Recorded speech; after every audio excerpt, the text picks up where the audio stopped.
Arc Raiders launches in a few days, and with it comes an entirely different experience, something that may take a bit of getting used to, some adjusting, but today I'll run down a handful of useful tips that I think can be beneficial for you come launch day and beyond, so that you're hitting the ground running and having a better experience right from the gate. Today we're running down some general game knowledge, some tips to help keep you alive longer, and everything in between. We'll be back later after the launch of the game with tips to improve and things like that, with more hands-on specific items to talk about that we can examine once the game is fully out and available to all of us, and I'm likely going to miss a few things here and there, but for the time being I wanted to give you a few heads up and a few nods that can help you out on day one. So drop your thoughts down below, drop a like if you enjoyed the video, and do me a huge favor, hit that subscribe button if you're new and you'd like to stay up to date with all things Arc Raiders and more FPS content in the future. We've got so much up on deck for Arc Raiders that I'm incredibly stoked to share with you, and if you'd like to join us on that journey to 700,000 subscribers, I'd love to have you. For now though, let's get into it. So first, getting accustomed to Arc Raiders. Life topside can be dangerous, so one of the biggest things here that I would say, initially speaking, as simple and maybe self-explanatory as it is utilizing the tutorial properly. And of course, the tutorial you're going to have is something that if you played the tech test, you played in the server slam, you're going to recognize this as the exact same thing. You're gonna have to do that run through to seek shelter, then you get ambushed, then you have to make your way to an elevator, and then you end up in Speranza. It's a just sort of basic training ground to give you a little bit of everything to expect. How to loot, how to engage with other players, how to engage with the Arc or to avoid them, and then of course how to extract. However, one tip that I can give is you're going to get ambushed in this tutorial no matter what. There's no way around it. It's part of the tutorial. So when you wake up, Raiders will take whatever you looted before that point. So if you wait to loot the indoors of the diner you were in, you're able to circle back around and grab the loot so that once you get out of there, what's in your inventory initially will go with you to Speranza. You can also look for additional bags. There's a few that are hidden throughout the level that can give you just a tad more loot to start with, which is definitely cool. Next, take some time if you're a first timer in the practice zone. Mechanically, like movement and such, it might take some getting used to in regards to how everything operates, your mantle speeds, your swap speeds, things like that. This will allow you to try out all that you have on offer so that you're accustomed to it once you actually go topside and once you have things that are actually at risk. Recognize your stamina allocation, item swap times, quick use tool wheels and such. Mastering those can go very far whenever it actually counts. But that said, let's talk about actually getting into a raid. Once you go topside to any of the maps you end up going into, keep in mind your Arc enemies. While playing, players are absolutely a possible threat, though I'd argue that it creates some great moments when they're not, and they don't always have to be, like you make some friends or have some funny moments through voice comms. But the predominant threat to you, while players do exist, is the Arc. There's a handful of different types of Arcs that have various different abilities, threat levels, and things like that. So let's run over what you have to look out for. The ticks, these are your spider-like Arc drones, somewhat quick, annoying, and will leap at you and deal damage when connected. Relatively easy to destroy and take out, but can be a nuisance. The Pop is a roller Arc drone that will explode in close proximity. The Snitch is an aerial recon Arc drone that will spot you and call in reinforcements that can be lethal. Then those ones that come in as reinforcements are either your Hornet or your Wasp. Your Hornet is a flying Arc drone that is rather easy to take out but annoying because it has a pesky little stun gun. The Wasp is another flying Arc drone, but this one comes with a machine gun. That's how you differentiate the two here, with that they're the ones that are sort of patrolling the area along with the Snitch. Fireballs are another roller Arc that will burn you if in close enough proximity to it. The Bombardier and the Bastions are heavier and slower moving in regards to their mobility, but they do pack quite a punch. The Bombardier is one that is the sort of weaker sibling of the Bastion that will fire rockets at you from afar, while the Bastion is heavily fortified with a machine gun. The Rocketeer is heavily aggravated, heavily armored, and is deadly firepower to go up against. This one can be quite the battle if you try and tackle it head on solo, but with squad you might be able to take it out with relative ease, but just be careful because it does do a lot of damage. We're now in that sort of category of Arc where every single one of these can be lethal and are extremely dangerous. The Leaper is insanely dangerous following up off that because it will leap at you from across the map, is heavily fortified, and will absolutely stomp on you, plus has a deadly beam that it can use to kill you. The Queen is the most deadly here, super heavily fortified, has insane firepower, and is often guarding the Harvester with high tier loot. So if you want to try and take advantage of that Harvester to end up getting some good stuff, some nice high level blueprints, you're gonna have to deal with the Queen. You don't have to necessarily kill the Queen, you can do it without actually engaging, but it's always going to be an ever-present threat at that point. Additionally, there are turrets and sentinel arc machines, but those are stationary and will not chase you down, so a threat, but one that you can usually manage to avoid even in close proximity. Now, recognizing their danger modes is also something you should be aware of. You have blue, yellow, and red. Blue means they're no threat to you at all at the moment. They're scanning the area, but you're undetected. Yellow means they're searching for you actively, though you can take some cover and get far enough away from them to rid them of their aggro. And red is, well, they're actively hunting you. They're trying to kill you at that point. Or in the case of like a snitch, it's calling you out actively to other arc in the area. Countering these requires different ammo types. Lower light ammo can be used against things like smaller enemies of the tick, but other than that, I would highly recommend medium at the least, or heavy or shotgun ammo to take out other more fortified arc enemies. But one other thing that is a huge tip for arc raiders and getting ready for things is to focus on the right things. Crafting, finding loot, and loot of value is something that you might not necessarily think of all the time. But while there are things that initially don't look like they have a whole ton of purpose, there's a lot of things that are a lot more valuable than you'd think. When considering loot you pick up, always be conscious of the quest items you need, but also what traders may take, and also what things you can sell on the market. So even before jumping into games, I'd highly recommend taking a look at what traders have that you could maybe try and salvage and trade up for. One big one, if I'm not mistaken, was a 1-to-1 with a free loadout that you ended up getting that cost you absolutely nothing. You just have to extract with it alive. You could end up getting a level 1 augment for free, which gave you a couple of different nice benefits over the free one that you could just trade up to in the server slam. So assuming that stays the same with the full launch of the game, things like that. Also going directly for other parts or valuables you may need. For example, seeds is another one that you might want to take a look at. These seem relatively harmless, and it's like, why would I loot these? But you can, I think the last time I saw was get $1 per one seed. With the ability to stack 100 of these that you can carry at a time, that's $100 right there. But more importantly, they can be traded for chemicals, fabric, metal, rubber, and plastic parts. So it's a great way to essentially trade up for more valuable crafting resources. Like the one that I saw somebody point out to in the server slam was that 7 seeds alone can get you 5 metal parts and 2 rubber parts.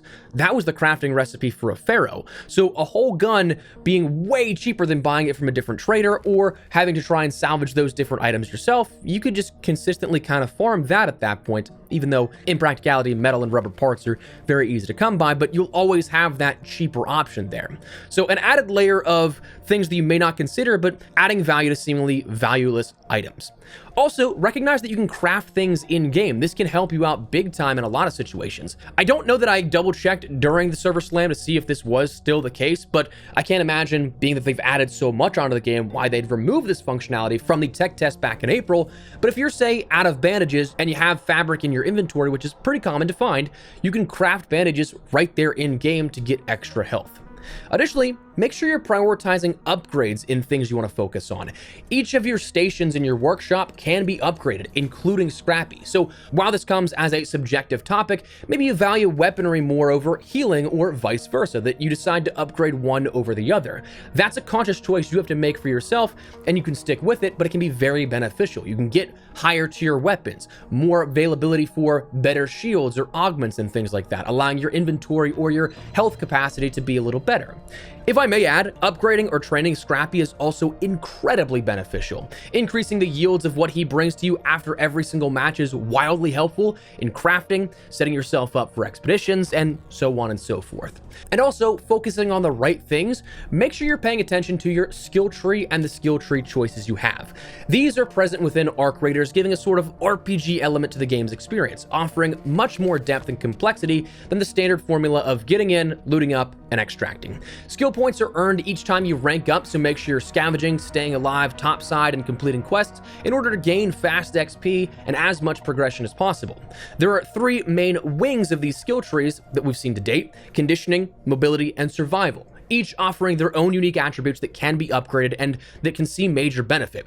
Personally speaking, I've always gravitated towards the mobility category as my first stop, with the first 10 upgrade points or so, because this will allow me to increase my stamina, meaning I can run longer and further as a result without taking any break in between, which for me, things like traversal like that is hugely important.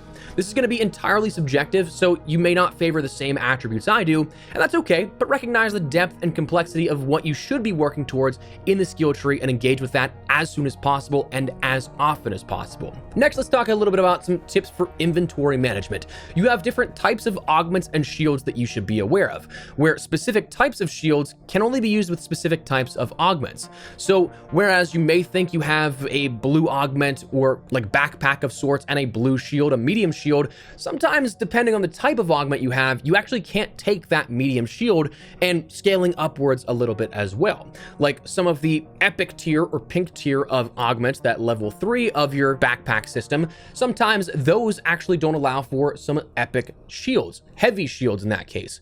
So you have to kind of navigate a little bit of the intricacies of each of those, where the trade-off is you can't use some of those shields, but maybe you end up getting some extra benefits like healing potential or more inventory space or more safe pockets, things like that. Speaking of safe pockets, if you have the opportunity to, you're not going to see this in the free loadouts, but I think from level 1 and the basic augments you can end up crafting at the green level, I'm pretty sure each of these also has a safe pocket, and you can get more depending on the level of augment you have, but safe pockets allows you to end up saving one or more items after death. So if you do die, normally you'd end up losing absolutely everything in your inventory, which is the case, except if you have something in your safe pocket. That will still transfer out and back to Speranza with you, even if you do get knocked out and your game is ruined.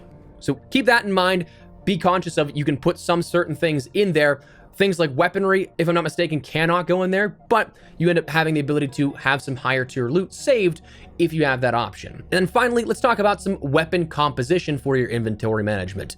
Attachments can make a huge difference here at this. One of the biggest ones that I'd recommend, especially if you're like a solo player or you're not necessarily too keen on PvP, you're a more PvE focused player, silencers are perhaps the biggest one you could have, because this will keep you undetected and unbothered by the arc threat and other player threats, which sometimes is the more dangerous one. You take out all these arcs to end up getting some loot safe and free, and then somebody rolls up on you because they heard those gunshots.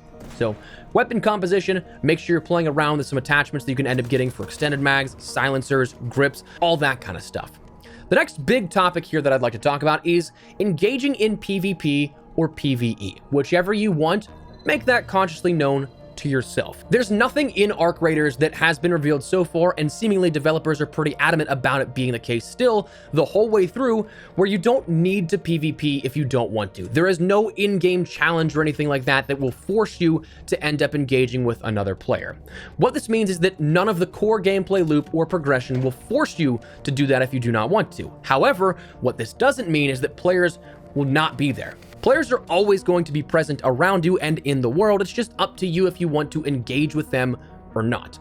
Frankly, if you're a PvE player, pending the other player's choice, like obviously you can only control yourself in these situations, you're actually still primed for PvE in this. We'll have an XP breakdown here on the channel soon with the launch of the game, but honestly, two of the biggest categories that you can gain XP from, as a little preview, is looting and spending time on the surface. So if you're legitimately just doing tasks, looting everything you see, and staying in matches for large amounts of time, then that right there is a huge push towards your XP gains. You don't need to PvP in this if you do not want to. That said, having a microphone and having it enabled with a push to talk or some way to easily communicate is absolutely recommended. Not all encounters need to result in gunfights. In fact, some incredible engagements I've had already can be where just players are working together. In some cases, it's actually imperative. Like if people are trying to take down the queen, that's going to require more than just the 3 in your squad. But oftentimes you'll come across, especially solo, just other solo players that are trying to do their own thing, scavenging, working on contracts. Make it known that you're not a threat, that you'd like to keep it peaceful and civil and everything, and oftentimes it'd be mutually beneficial for that to be the case, just to say hi and move on. End of the day, I'm sure that especially in a solo situation, most people in that situation don't want to risk having all of their loot lost when they're just trying to do contracts. They're just trying to progress their own story and their own stuff in the back end. So recognize that and try and be chill with the players. I know that some people will not, But hey, it's worth a shot if you can all make it out alive. Next, recognize the change of pace for this game. I'll be completely honest. If you're someone who's been on this channel here that predominantly follows Call of Duty or Battlefield content and are on this video, number one, thank you for supporting the content on a game that is entirely different than what you're used to. And number two, this game is entirely different than what you're used to. Whereas some people will want to go in guns a-blazing, this is pretty punishing in that regard. Recognize that you want to take things a bit slower. Recognize that things will quickly devolve into chaos if you're not careful. Not to mention, with it being a third-person game, you'll have a lot more information at your immediate disposal. Utilize shoulder swapping to see different angles. Go into breaching situations at the edge of breachable locations to get a wider field of view that you can check out when you're vulnerable and back towards potential threats. But recognize there's a clear and conscious change needed to be made with how you interact with the world if you'd like to play. It will be greatly beneficial to you to slow down and take things at a much more methodical pace. And finally, the last tip I have for you going into launch is have fun. We're on the precipice of a brand new experience here, something that Embark is hoping is their 10-year game as stated in their plan. If you're like me, you've been waiting for this since it was announced in 2021, and you're very excited to finally jump into it. Try everything out, make some funny moments, maybe make some new friends in voice comms, explore the world, and give it your best go. I think whether you're an extraction shooter veteran or beginner, you can find something in this game for you that you'll find intriguing. I sincerely believe that this has the potential to be a phenomenal game for everyone.